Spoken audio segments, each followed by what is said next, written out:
On aurait pu croire que ceux qui avaient commis tant d'erreurs n'avaient aucune chance. Normalement, tu aurais dû perdre contre ton ennemi, et pourtant tu l'as humilié.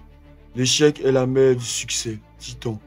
Mais puisque vous n'avez pas connu l'échec, vous n'avez pas pu méditer sur vos actions. Voilà pourquoi tu es ici. Un silence pesa dans la salle. La voix se fit plus douce, presque philosophique. Les gens de bien sont semblables à l'eau. Elle ne se bat pas, et pourtant elle est utile à toute entité. J'attends impatiemment que vous deveniez un vaste océan, un océan capable de prendre soin de ses camarades. Sur ces paroles, la partie théorique prit fin. Le lendemain commençait la pratique. Faire une bouffe partie avec mon ennemi serait plus facile que d'aider mes camarades, murmurai-je. Mais la professeure, cette fois, ne trouva rien à répondre. Pendant ce temps-ci, Nîmes subissait un transfert dimensionnel. Si Nîmes, vous avez mal quelque part, c'était notre premier essai. Nous ne savons pas s'il existe des effets secondaires. Dites-le nous si vous sentez une anomalie. Mais lui savait déjà, cela ne résoudrait pas son problème. Le corps enseignant formait un groupe de professeurs dédiés à l'éducation de héros. De la même manière qu'on enferme des étudiants dans une classe pour les faire travailler, eux avaient kidnappé un homme ordinaire et l'avaient jeté dans ce monde barbare, afin de le transformer en guerrier. Leur véritable but restait obscur, mais une chose était certaine, s'ils avaient voulu sa mort, ils auraient pu l'exécuter à tout moment. Bien, je vais coopérer pour l'instant, jusqu'à ce que je trouve une solution alternative. Reprocher sa venue dans ce monde ne servait plus à rien. Il avait compris que si l'histoire suivait le même fil que le premier épisode, alors le destin de cette fille serait funeste. Rannibal, conduis-moi au roi. La décision était prise. Il devait d'abord se mesurer aux souverains pour déterminer lequel d'entre eux serait le véritable chef. Je ne suis pas citoyen de ce royaume. Je n'ai donc aucune obligation d'obéir à mes kidnappeurs. Je dois sauver ce monde afin de rentrer chez moi. Mais on l'avertit aussitôt. Faites attention à vos paroles devant Sa Majesté Éronime. Ses pensées s'entrechoquaient. Il parlait même à voix haute sans s'en rendre compte. Qu'est-ce que tu fixes comme ça? Tu vas me frapper? Sache que je suis ton seul espoir, actuellement. Qu'arrivera-t-il si je ne lui parle pas convenablement? Un murmure résonna. Quel courage! Puis une voix familière. Non, ce n'était pas possible. Tu veux que je te frappe? Soit. Je vais te frapper comme tu le désires. Le cœur de Nîmes s'arrêta presque. Qu'est-ce qu'il fait là? Je ne peux pas me mesurer à lui, pas avec ce corps si fragile. Rannibal s'interposa annonçant d'une voix claire. Monsieur Alex, vous voulez tuer le héros Nîmes? Alex, capitaine des chevaliers du palais, surnommé le roi épéiste. Ce n'était qu'un test de courage, dit-il avec un rictus. Et puis il n'est pas mort, c'est déjà ça. Mais Nîmes n'entendait plus. Tout en lui hurlait. Ces barbares kidnappaient des innocents, les traitaient comme des outils, pas cette fois. Excusez-moi, madame la professeure d'éthique, mais il faut que je me défende. Son corps, qu'il croyait incapable de suivre ses mouvements, réagit avec une vivacité insoupçonnée. Après tout, il n'était pas n'importe qui. Il portait en lui 10 ans d'expérience en tant que héros. Quel dommage, murmura-t-il, moi qui pensais avoir fait plus de dégâts. Les souvenirs revinrent. La première fois lors de la journée d'orientation, ce professeur d'épée l'avait humilié sous prétexte d'un entraînement pratique, battu comme un chien. Et voilà qu'aujourd'hui l'histoire se répétait. Monsieur Alex, présentez vos excuses au héros Nîmes immédiatement, cria Rannibal.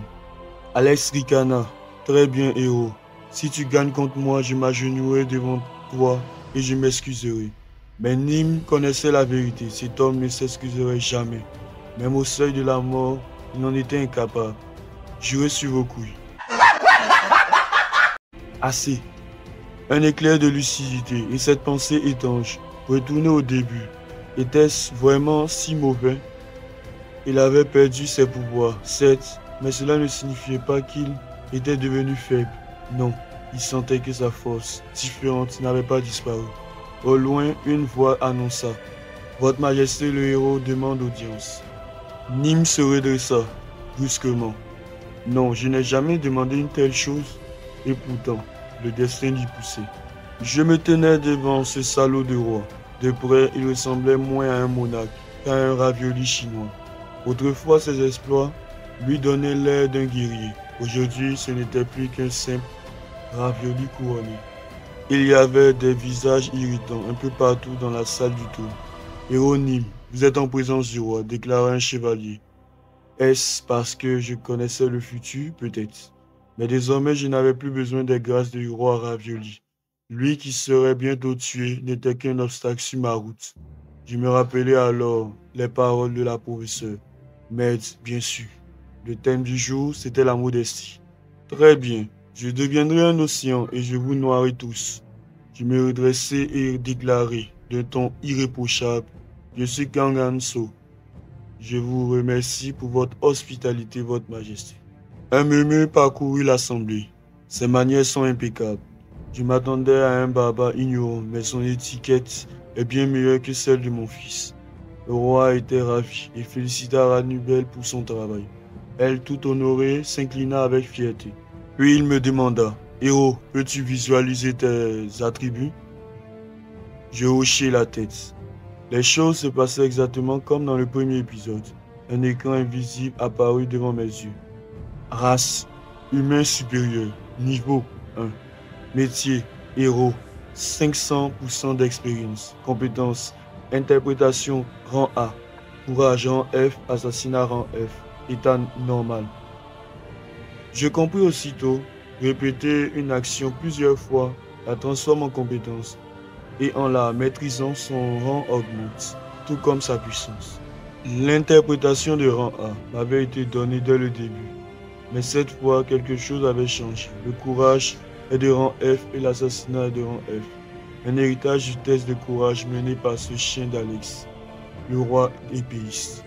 La réaction ne changeait pas, que ce soit dans le passé ou maintenant. Ce chiffre restait incroyable, car peu importe le talent des autres, je pouvais progresser 5 fois plus vite que une heure d'effort équivalait pour moi à 5 heures. Voilà l'avantage unique du héros légendaire. Le roi Ravioli hocha la tête. Ce n'est pas de la flatterie, héros élu, mais sache que la crise frappe notre pays, aux frontières du territoire démoniaque. Tue les démons, améliore tes compétences et triomphe du roi Pédona. Je le regardais fixement. Pourquoi moi? Et combien serez-vous pour en payer? Un murmure d'indignation secoua la salle, mais je n'en avais qu'une. Même sans le roi démon, votre royaume croule sous les problèmes. Arrêtez de blâmer les démons et regardez la réalité en face, satané roi Ravioli. Puis je me souvenais de mon rôle du jour, la modestie. D'accord, je suis l'océan. J'ai pris un ton courtois. Dans ce cas, votre majesté, quel soutien m'apporterez-vous? Le roi éclata d'un rire froid. Du soutien? J'étais invoqué afin de sauver l'humanité. Notre royaume t'a déjà offert le soutien ultime. Que pourrions-nous faire de plus? Je soupirai. Alors je refuse. Trouvez un autre héros. Cette phrase fit l'effet d'une bombe. Les réactions furent légendaires. Les crises de votre pays ne me concernent pas. Et votre attitude envers le héros est une insulte. Vous devriez vous agenouiller et me supplier lorsque vous me demandez un service. Je plantai mon regard dans celui du roi. Écoute bien, roi Ravioli. Je ne suis pas citoyen de ce pays. Scélérat, comment oses-tu parler ainsi devant sa majesté? Il a un vieux conseiller. Tu parles trop vieux, Schnock. Tais-toi. Je serrai les poings. Comme prévu, je ne pouvais pas le perforer comme dans le passé. Mais peu importe. En garde, tuez-moi si vous le voulez. Le roi gronda, impudent. Je souris. Si le roi meurt, le prince peut le remplacer. Si le prince disparaît, la princesse prendra la relève. Et s'il n'y a pas de princesse, un cousin éloigné fera l'affaire. Je fis un pas en avant et ma voix devint tranchante comme une lame. Mais si le héros meurt, qui le remplacera? Qui donc tranchera la gorge de votre ennemi? Un silence glacé s'abattit sur la salle. Il n'y avait aucune raison de traiter avec ces sauvages. Depuis le début, ils me traitaient comme un chien.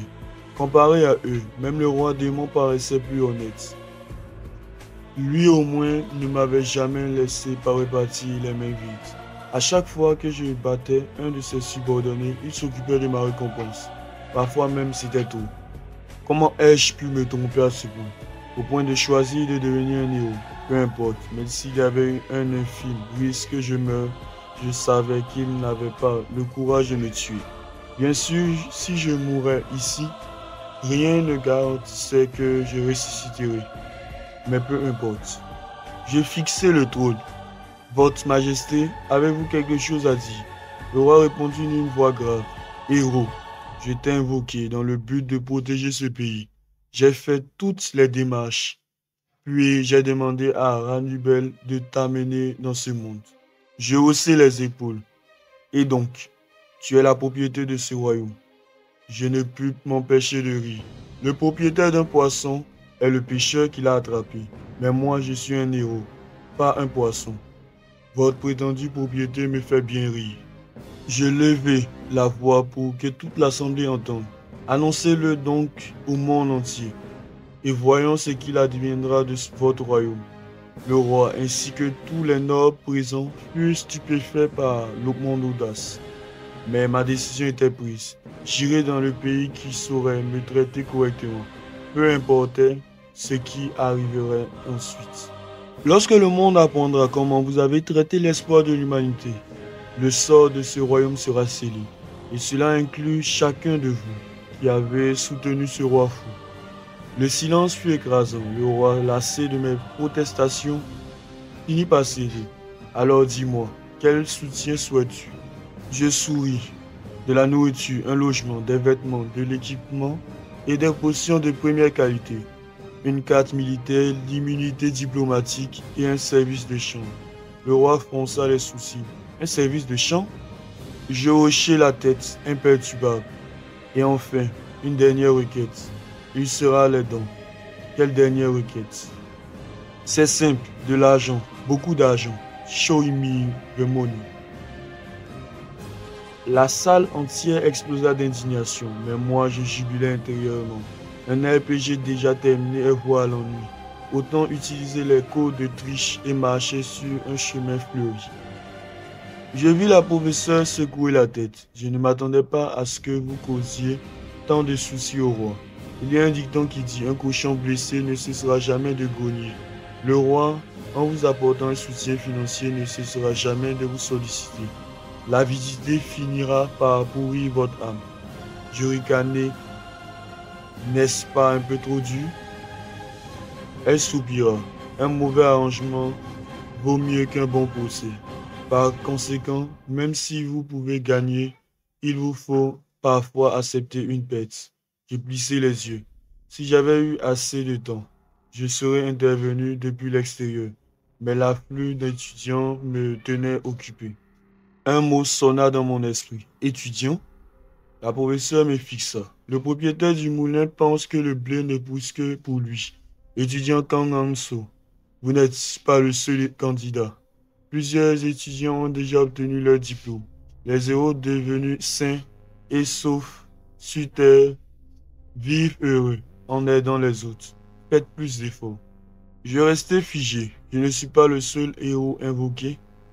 Cela voulait dire qu'il entraînait d'autres élèves venus de la terre et que ce monde n'était rien d'autre qu'un établissement éducatif sous la forme d'une dimension destinée à une personne. Ranubel soudainement se pencha vers moi. Éonyme, quelque chose vous préoccupe? Je suis sauté. Ne me parle pas si soudainement. Elle s'inclina confuse. Je suis désolé, Éonyme. Elle ne me lâchait pas depuis hier, sauf quand je dormais. Je la fixai, méfiant. Es-tu certaine que je suis le seul héros invoqué dans ce monde? Elle répondit sans hésiter. Oui, je confirme. Le professeur a dit être occupé par l'afflux d'étudiants. Mais dans ce monde-ci, vous êtes le seul héros. Je sentis un frisson dans mon dos. Des mondes parallèles.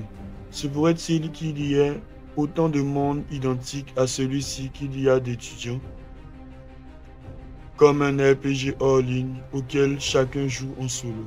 Cette situation devenait encore plus absurde. Je devais absolument trouver un moyen de rentrer. Ranubel, suis-moi. Elle hocha docilement la tête. Oui, Éronyme. Où voulez-vous aller? Je souris froidement. Après tous ces efforts, j'ai enfin obtenu beaucoup de soutien. Tu ne penses pas qu'il faut l'utiliser sans hésiter? Le roi avait posé une condition. Rannibal devait gérer le budget qui m'avait été accordé. Je fermai les yeux là-dessus. À peine dehors, elle se tourna vers moi, les yeux brillants. Héronyme, puis-je acheter cet orbe? J'en rêve depuis longtemps. Maître, le roi Ravioli a vraiment fait un mauvais choix. L'orbe coûtait 200 000. Vas-y, merci, répondit-elle rayonnante. De toute façon, c'était mon argent. Cette ville méritait bien son titre de capitale marchande du royaume. Les meilleurs produits y affluaient et les prix explosaient, comme la cote des smartphones dernier cri sur terre. Héronyme, je l'ai acheté. Elle bondissait l'orbe comme un trophée, attirant les regards des passants. Je soupirai. Rannibal, allons-y. Oui, Héronyme. Dès le premier épisode, j'avais trop attiré l'attention. Cette fois, je ne commettrai pas la même erreur. Je portais des habits flambant neufs. Héronyme, ça vous va tellement bien. Pas besoin de me flatter. Ces fringues, c'est un attendant contre la mode. Elle rit. Mais moi, je savais. Ce n'était qu'un déguisement pour me fondre dans la foule. Les nobles inspiraient le respect rien qu'à leur apparence. Où allons-nous, Héronyme? Demanda-t-elle. Au marché noir. Elle faillit s'étouffer. Le vertueux héros Nîmes participerait à des enchères illégales? Rannibal, l'orbe que tu viens d'acheter, il est légal? Non. Et pourtant, c'est moi qui t'ai donné l'autorisation. On est déjà complices. Elle hésita puis hocha la tête. Alors, si cela peut servir la paix du monde, le marché noir n'est pas un problème. Bien, alors suis-moi. Mais comment trouver ce marché noir qui changeait toujours d'emplacement? Simple, direct, mon peur préféré. À l'intérieur, rien d'étonnant. Des types baraqués s'affrontaient au bras de fer. Moi, je n'étais pas surpris. Normal, je suis retourné dans le passé après tout. Tony, l'homme derrière le comptoir leva les yeux. Votre seigneurie me connaît assez bien. Ex-assassin reconverti en patron de pub. Dans le premier épisode, c'est toi qui m'as appris à survivre dans ce monde. Il esquissa un sourire. Que puis-je faire pour vous? Je doutais encore que la promesse passée fonctionne. Mais autant tenter. Tony, as-tu reçu de l'alcool de qualité aujourd'hui? Justement, oui. Un Black Dragon, brune. 27 ans d'âge. Avec du mouton grillé, ce serait un festin.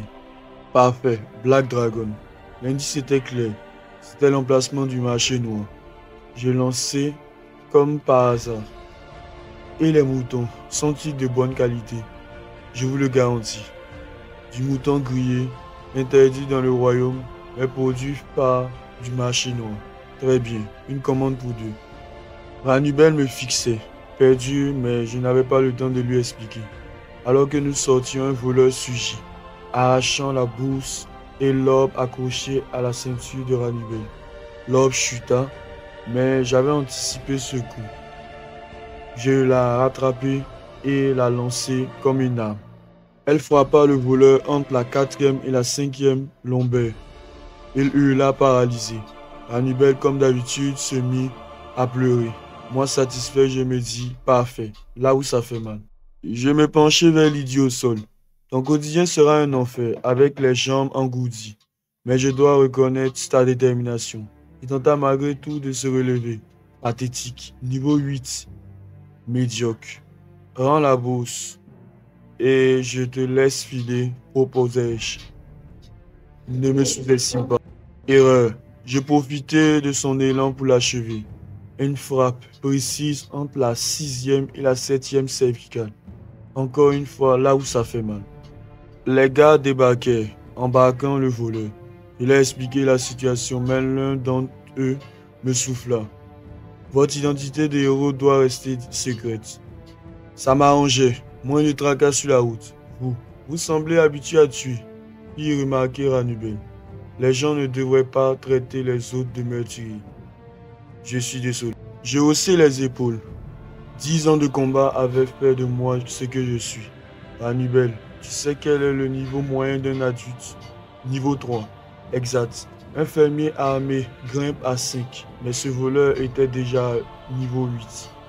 Pas un chasseur, pas un soldat, un criminel. Elle hocha la tête, admirative. Vous avez donc sauvé d'innombrables vies en l'arrêtant, même si vous êtes un peu grossier. Vous venez d'accomplir votre premier exploit. Ah, c'est vrai. Mon niveau a peut-être augmenté. Voyons voir, niveau 4. Dans ce monde, chacun porte un pouvoir. La plupart grandissent en volant ou en consommant celui des autres. Un système où l'on devient plus fort en tuant. Quelle drôle de fantaisie. Quoi qu'il en soit, ce voleur m'avait offert une belle dose d'expérience. Je souris. Bonne prise. Pour une première chasse. Ranubel, prends soin de la bourse. Ok. Répondit-elle en faisant un clin d'œil. Arrête de jouer la mignonne. Mon niveau comme mes compétences, tout avait été entièrement réinitialisé.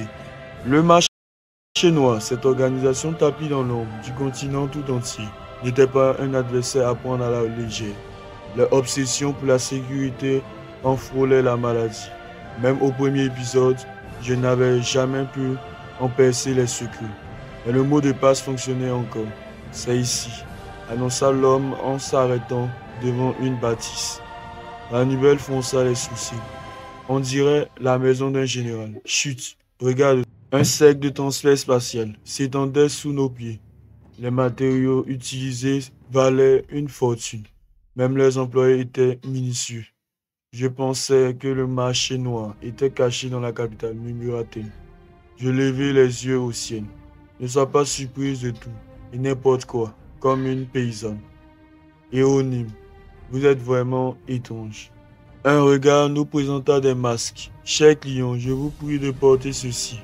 Je n'aimais pas ça, mais dans ce monde, un futur héros connu de tous ne pouvait se permettre de se montrer le visage découvert.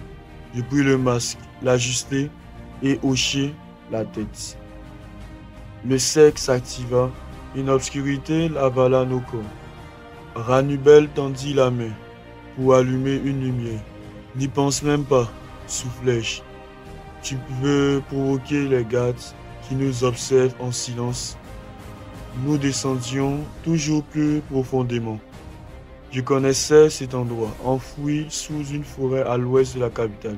Il avait déjà servi de marché noir, jusqu'au jour où un culte idiot y invoqua un démon.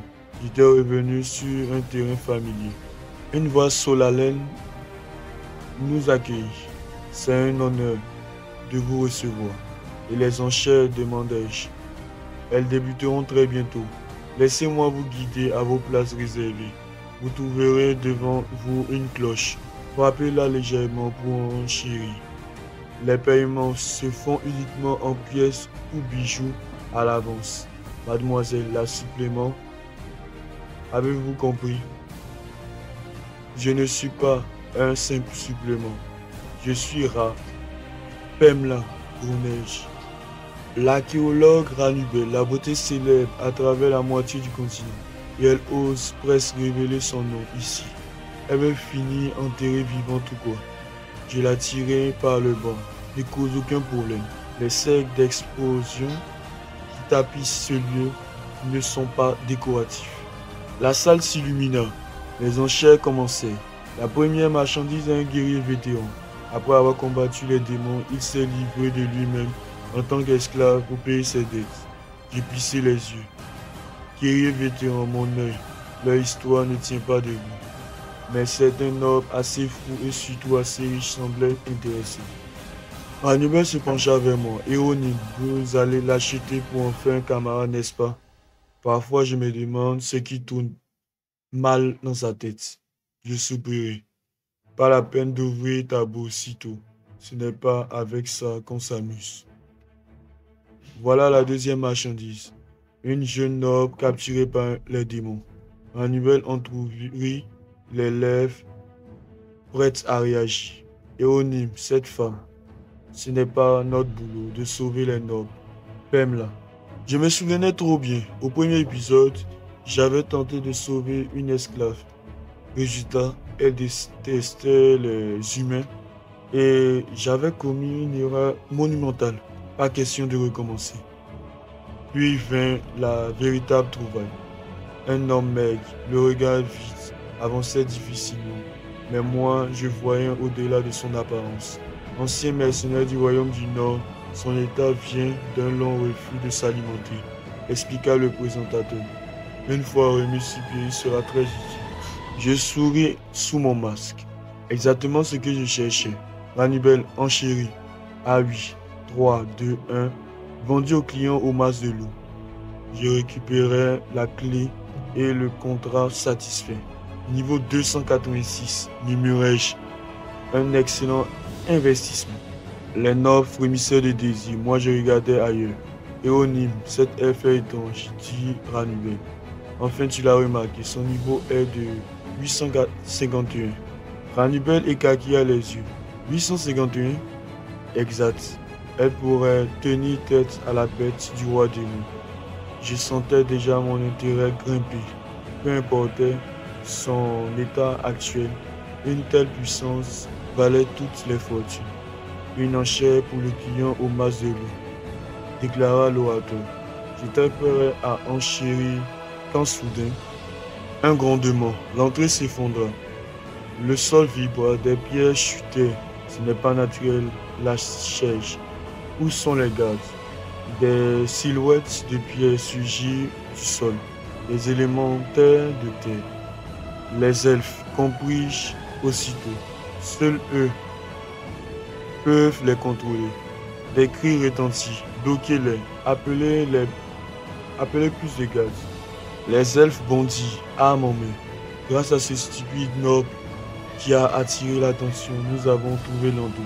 Ne ratez pas cette occasion. Sauvons nos frères. Et ainsi le marché noir sombra dans le chaos.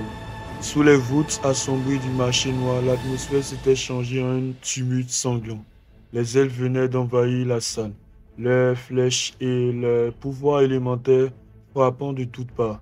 Une jeune elfe, guidée par la force du rang S élémentaire, lança une attaque à distance, d'une puissance terrifiante, déchirant les lignes ennemies. À sa suite se tenait Sylvia, la princesse elfe au niveau 284, héritière du trône à venir et future reine de son peuple. Déterminée à sauver ses semblables, elle menait l'assaut sans hésiter au prix d'un déséquilibre dangereux. Les clients étaient précipitamment évacués. Même dans le chaos, le marché noir restait fidèle à son professionnalisme morbide, escortant ses acheteurs jusqu'à la sortie. Le héros dissimulé sous son masque de loup se tenait à l'écart. Rannibal, troublé, lui demanda s'il comptait prêter main forte aux elfes. Mais son regard glacé l'arrêta net. Et le mercenaire que nous venons d'acquérir, lança-t-il. Tu voudrais l'abandonner comme ça? Sa décision était prise, il ne ferait pas. Tandis que la foule se dispersait, il resta, seul parmi les chaînes et les cadavres encore chauds. Ses yeux se fixaient sur l'elfe captif, celle qu'il avait remportée aux enchères. Son niveau 851 dépassait l'entendement.